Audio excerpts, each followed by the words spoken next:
Bonjour tout le monde, j'espère que vous allez tous très bien. Aujourd'hui, un sujet assez spécial, un sujet Neymar qui fait débat, qui divise les supporters.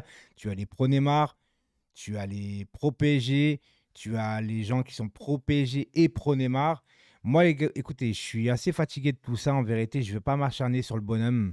Je pense qu'il est aussi triste que nous de ses blessures. En vérité, même si je pense qu'il y a à redire sur ses blessures, alors peut-être pas sur celles où à chaque fois qu'il se tord la cheville, parce que ce sont des coups, mais les coups sont aussi sujets à blessure quand tu prends pas soin de ton hygiène de vie, parce que forcément tes muscles ne se solidifient pas assez.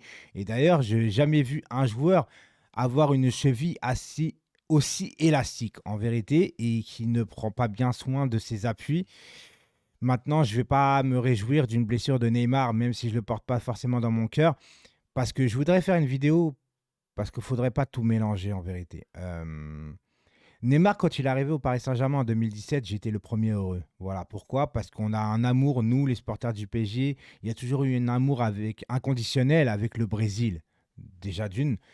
Et ça a toujours été comme ça, tu vois. On aime les Brésiliens, on aime le joga bonito, tu vois. C'est la technique, c'est l'inspiration. Neymar, c'est un très grand joueur. Tu vois, quand il est arrivé du Barça, c'était le joueur à devenir le meilleur joueur du monde. Tu vois, c'était l'après Messi, l'après CR7. Pour moi, quand le Paris Saint-Germain a été chercher Neymar, c'est pour moi une très bonne idée. Une très très bonne idée. Mais en 2 ans, on va pas se mentir. Moi, je ne veux pas commencer à m'acharner sur Neymar ou lui faire un procès, etc. Mais il faut quand même savoir que Neymar, c'est 5 Ligues des Champions sur 6 qu'il loupe en huitième de finale. Faut savoir aussi que Neymar, moi, j'attends beaucoup plus de lui. Alors, on peut me parler de stats, vous pouvez me parler de tout ce que vous voulez sur Neymar. Oui, c'est un grand joueur. On ne met pas de côté le fait que c'est un immense joueur de talent, parce que ça, on le sait tous, en fait. Celui qui me dit aujourd'hui que Neymar est nul, je serais le premier à rigoler devant lui, parce que franchement, Neymar n'est pas nul, il est très très fort. Le problème, il est sur son je ne sais pas comment expliquer. Alors, est-ce que c'est la faute à pas de chance ou pas? Je n'en sais rien, les gars. Moi, comme je vous dis, voilà, je ne suis pas fan de Neymar, mais je ne veux pas non plus m'acharner sur lui. Mais il faut savoir un peu les aboutissants et comprendre qui est Neymar, etc. Et là, ok, on a vu son reportage sur ça, avec son père, etc. On sait qu'il n'a pas eu une enfance facile et tout ça, mais ça n'excuse pas tout. En vérité, c'est compliqué de parler de lui parce que j'étais tellement content, tellement encouragé dans ma tête, tellement heureux de voir Neymar au Paris Saint-Germain et de voir ce qu'il est devenu au PSG me déçoit énormément. Pour moi, c'est une déception. Je ne vais pas en devenir à dire que c'est un flop, mais vu son prix, etc., de savoir que, par exemple, même en parlant de stats, qu'il a mis que 2 buts en 6 ans de Ligue des Champions en phase finale, c'est-à-dire à partir des huitièmes de finale, pour moi, c'est pas assez. On ne peut pas se contenter de ça. Alors, vous allez me sortir que Neymar a été un très grand Neymar pour le final 8 où on a été en finale. Mais je suis d'accord avec vous. Mais même quand Neymar est un grand joueur, elle fait un bon match, il ne marque pas. Il n'est pas décisif, en vérité. Et moi, j'ai toujours dit qu'un grand joueur, malheureusement, dans un grand club, quand il réussit, on le voit dans les grands matchs. Et même en Ligue 1, le match phare du Paris Saint-Germain, on ne va pas se le cacher, pour nous, le supporter, même si maintenant on est grave au-dessus de l'OM, etc., ça reste un match important pour nous. Et moi, je n'ai aucun match référence de Neymar dans un classico. Alors oui, il marque des buts dans un classico, mais il n'y a aucune masterclass de Neymar, par exemple, face à l'OM. Et c'est un fait, il faut l'avouer, c'est pas une question d'être anti-pro Neymar, il faut voir la vérité en face. Neymar, depuis qu'il est parti du Barça, il s'est perdu au Paris Saint-Germain. Tout avait bien commencé. Vous avez juste à regarder une photo de Neymar en 2017 et une photo de Neymar en 2019 pour vous apercevoir déjà que la différence est flagrante. Il a pris du poids. Alors moi, je m'en fous de prendre du poids. Je suis youtubeur, mais me comparez pas, moi, à Neymar. Je m'en fous d'être gros. Vous voyez ce que je veux dire? Neymar, lui, c'est un athlète. C'est un professionnel. Il se doit d'être irréprochable sur son hygiène de vie. Je ne dis pas que toutes ses blessures sont sujets à cause de son hygiène de vie. Mais quand même, il a eu 24 blessures depuis qu'il est au Paris Saint-Germain. 24 blessures en 6 ans. Mais c'est énorme. Et vous n'allez pas me dire que les 24, ce sont que des coups. Il y a aussi une exigence à avoir. Il a un jean-foutisme de ce. C'est un jeune gamin dans sa tête. Il ne veut pas grandir. Je suis désolé de dire ça. Alors, il nous fait vibrer sur ses roulettes, sur ses sombreros, sur sa capacité au 1 contre 1, à dribbler, à faire la différence. Et même maintenant, il est plus capable de faire ce qu'il faisait quand il est arrivé au Paris Saint-Germain.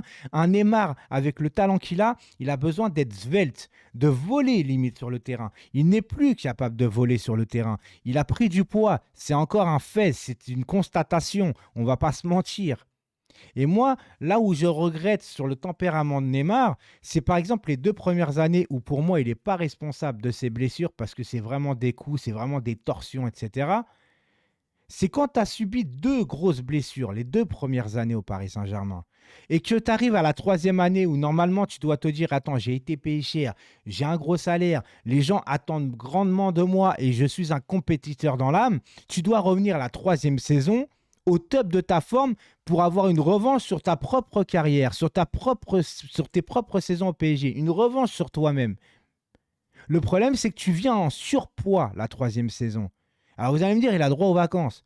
Mais ce n'est pas le fait d'avoir droit aux vacances. C'est quand tu as subi 2 grosses blessures, la 3e année, reviens correctement. Reviens pas avec un gros bidon à faire la fête sur un bateau, etc. Tu te dois, tu vois, en mode compétiteur, tu te dois l'exigence. L'exigence, mais ça c'est un problème au niveau des Brésiliens. Et même en plus, après, au-delà des 30 ans, c'est terminé pratiquement les Brésiliens. Et aujourd'hui, je suis désolé de vous dire ça. Vous allez me dire, ouais, mais Neymar, même quand il grossit, il revient fit très très rapidement. Oui, mais c'est du temps de perdu. C'est du temps de perdu. Et le temps qu'il perd à se préparer avec les autres, et ben à un moment donné, le fait de faire du yo-yo avec son physique, je le répète, pour un athlète, vous pouvez aller voir les kinés, les médecins, ils vous diront tous, à partir du moment où tu fais pas attention à ton hygiène de vie, ton physique, tes os se fragilisent. Je dis pas que là, les derniers coups qu'il a reçus, c'est à cause d'un soi-disant McDo. Je ne vais pas rentrer dans ce débat un peu. Pour moi, c'est un peu puéril, Yves. C'est pas le souci, en vérité. Le souci, en vérité, aujourd'hui, c'est d'aller faire un poker, de se coucher tard. Ça ne me dérange pas en soi. Sauf que ça fait 6 ans qu'on attend le grand Neymar au Paris Saint-Germain. Et quand ça fait autant de temps, il se serait peut-être bien, à un moment donné, de s'abstenir de certaines choses pour prouver enfin au monde entier que tu veux, tu vois, t'imposer au Paris Saint-Germain et que tu n'es pas là juste par fulgurance, en vérité. C'est vraiment dommage parce que ce joueur, pour moi, c'est un réel gâchis depuis qu'il est au Paris Saint-Germain. Encore un joueur qui s'est perdu au PSG. Mais ce n'est pas la faute que la direction. Même si, quand tu fais venir Neymar, tu lui allumes la tour Eiffel, déjà, ça, c'est un gros problème. Pour moi, oui, tu dois faire une présentation en grosse lumière parce que c'est ton joueur star. Tu construis autour de lui de base. En plus, tu fais venir Mbappé en même temps. Mais tu dois pas faire autant. Parce que malgré le Neymar qu'il était au Barça, quand il vient au Paris Saint-Germain, je le dis pour tous les joueurs, ils ont beau prouver n'importe où, quand tu arrives au PSG, c'est un nouveau club, tu dois prouver, peu importe le joueur que tu es. C'est trop facile sinon. C'est trop facile. Ok, tu as été un grand joueur là-bas, maintenant au PSG, c'est à toi de prouver aussi au PSG que tu es un grand joueur. Il ne faut pas tout donner comme ça. Et ça a été une erreur du club. Et c'est aussi peut-être pour ça aussi Neymar qui ne s'est pas mis en mode grand compétiteur qu'il était au Barça. Parce qu'il est tellement dans un confort, on lui a déjà tout donné, que forcément le mec, à un moment donné, il est aussi humain. Tu vois ce que je veux dire? Je vous dis, aujourd'hui, ce n'est pas une vidéo à charge sur Neymar, c'est une vidéo pour essayer de comprendre l'état d'esprit de Neymar, de son hygiène de vie, etc. Vous n'allez pas me dire, encore une fois, je le répète, que 24 blessures, c'est juste la faute à pas de chance. Parce que c'est trop. C'est trop. On peut retourner le problème dans tous les sens. Il est aussi fautif, Neymar. Les fautifs, c'est la direction, c'est Neymar, c'est les arbitres peut-être qui ne protègent pas assez la star. Mais à un moment donné, sur toutes ces grosses blessures à Neymar, il s'est blessé dans sa propre moitié de terrain. Et ça, encore une fois, je le répète, c'est un gros problème. Un joueur comme Neymar doit rester devant. Il est là pour faire le spectacle. Il a les qualités de base pour provoquer, pour jouer dans les derniers mètres, pour marquer des buts. Et lui, le problème, c'est comme on n'a pas assez de qualité, il doit revenir. Et aujourd'hui, enfin, cette saison, pour moi, Neymar, il faisait les efforts défensifs. Je ne suis pas là à dire nanani. Pour moi, cette année, Neymar était impliqué pour le club. Avant sa grosse blessure, encore une fois, là, enfin, grosse blessure, je ne sais pas combien de temps il ne sera pas là. Mais faut pas tout mélanger et faut pas à chaque fois tomber à charge sur Neymar, même si on l'aime ou on l'aime pas. Faut essayer d'être juste. Moi, j'essaie d'être juste. Neymar, pour moi, est un gâchis au Paris Saint-Germain et tout le monde est responsable de ça. Même lui. Même les pro-Neymar doivent prendre en considération que Neymar, malgré tout le talent qu'il a, malgré qu'il est gravement important pour le club, le fait qu'il ne soit pas là, qu'il ne soit pas fiable finalement, c'est un problème pour le Paris Saint-Germain. Voilà, j'ai pas envie de l'insulter aujourd'hui. Je lui souhaite bon rétablissement parce qu'en vérité, aujourd'hui, tu as besoin d'un Neymar sur le terrain normalement. Surtout avec les efforts qu'il fait parce que ça sera pas Messi qui va faire les efforts défensifs. Et tu vas le remplacer par qui, Neymar, aujourd'hui? Solaire et Kitike? Non, on peut pas remplacer un Neymar aujourd'hui. Tu vois ce que je veux dire? Et il est là le problème. C'est qu'aujourd'hui, on a laissé trop le problème s'envenimer. Voilà. Et la première blessure a été le plus gros problème de Neymar avec le métatarse. Au lieu de l'opérer correctement, de le tenir à bout de souffle, d'essayer de le soigner correctement, on a voulu aussi précipiter sa récupération et qui a fait qu'il n'a jamais pu récupérer correctement et encore plus se fragiliser. Alors déjà qu'il est fragile physiquement, mais en plus mentalement, il se fragilise avec son manque de sommeil, ses aléas où est-ce qu'il veut aller. Puis il a son entourage, je ne sais pas comment est son entourage, je ne suis pas là pour juger pour ça. Mais faut vraiment prendre en considération que Neymar est un Brésilien. Voilà. Il aime faire la fête, il aime ceci, cela.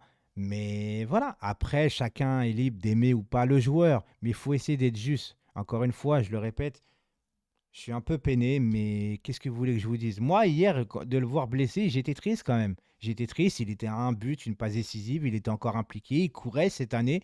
Maintenant, je vous le dis encore une fois, je l'avoue, je ne porte pas Neymar dans mon cœur parce que je ne m'identifie pas à ce genre de joueur, malgré que j'adore ce genre de joueur. C'est ce genre de joueur, moi, qui me fait vibrer. Mais tu vois, si tu me demandes si je préfère un Neymar ou Ronaldinho, même si c'est pas la même époque, c'est pas le même joueur, eh ben, je te réponds sans sourciller, sans aucune hésitation, je préfère Ronaldinho parce que Ronaldinho m'a donné des frissons. Tu vois, Neymar, il est bon sur le terrain, etc. Et quand il est arrivé, il m'en a donné des frissons. Je me dis, ça y est, on tient le joueur phare. Mais tout s'est écroulé. Tout s'est écroulé. Mais pas qu'avec Neymar. C'est le projet qui s'écroule, j'ai l'impression. J'ai l'impression que c'est un tout, tu vois. J'ai l'impression que Neymar est l'image, en fait, du PSG, en vérité. Tu vois, c'est la catastrophe. Et c'est vraiment dommage. Mais rendez-vous quand même ce soir sur Twitch pour en parler, pour reparler du match, etc. Ce soir à 20h sur la chaîne Twitch, c'est Panam. Je vous embrasse fort. Allez, Paris.